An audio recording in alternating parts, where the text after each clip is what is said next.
Here we are at Kumano Hongu Grand Shrine, which is the center of the Kumano religion that has spread all over Japan over 1,000 years. Now, this is the central and final spot on the pilgrimage route that many would take from Kyoto or from Edo period down to this location here. Now, behind me are the key buildings for the Kumano Grand Shrine. 3 buildings encapsulating at least 4 of the main 12 gods of the Kumano religion.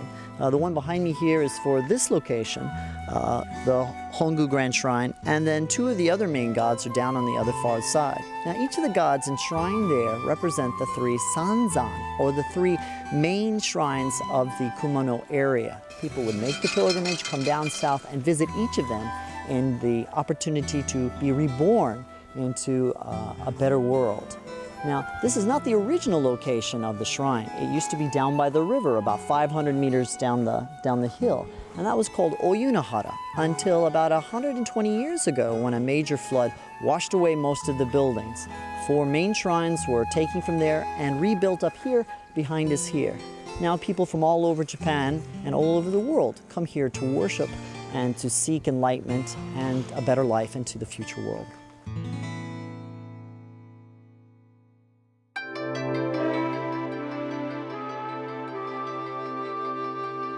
Look at the gorgeous vermilion color of the buildings around me. This is Hayatama Shrine, the Kumano Shrine, one of the 3 grand shrines of the Kumano area. Now, after leaving Hongu Shrine, people would take on boats and come on down here to Shingu City to visit the Hayatama Shrine. And what's notable here about the gorgeous orange buildings, it's a symbol of life, and perhaps because it resembles the color of blood that celebrates this area. Now, the object of worship is up on a mountain called Kamikura, just up the hill. And at the top is a rock called Gotobiki Iwa. Gotobiki Iwa is where, according to Japanese mythological legend, the gods descended and visited this area. And once the Kumano faith propagated in this area, the gods were enshrined in this building behind me here.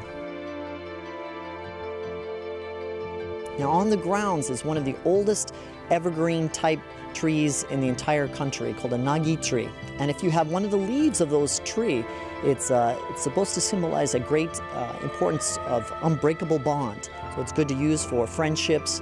However, if you take one from this side, it's not allowed. Hopefully you can find one in the other areas.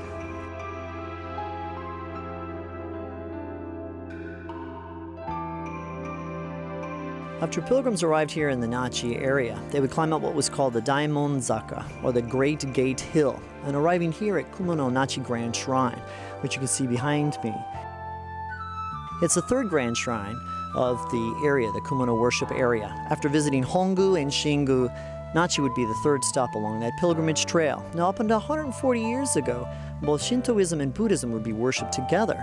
And during the Meiji area, those grand areas were separated. Now, behind me is the Nachi Grand Shrine, and beyond it is Seigan Toji Temple, which is the first stop on the 33 Kannon Temple pilgrimages here in the Kansai or Kinki area. And beyond that is the highest waterfalls in Japan. At 133 meters, you have Nachi Falls, or Nachi Taki, where it is said that a great nature god is enshrined.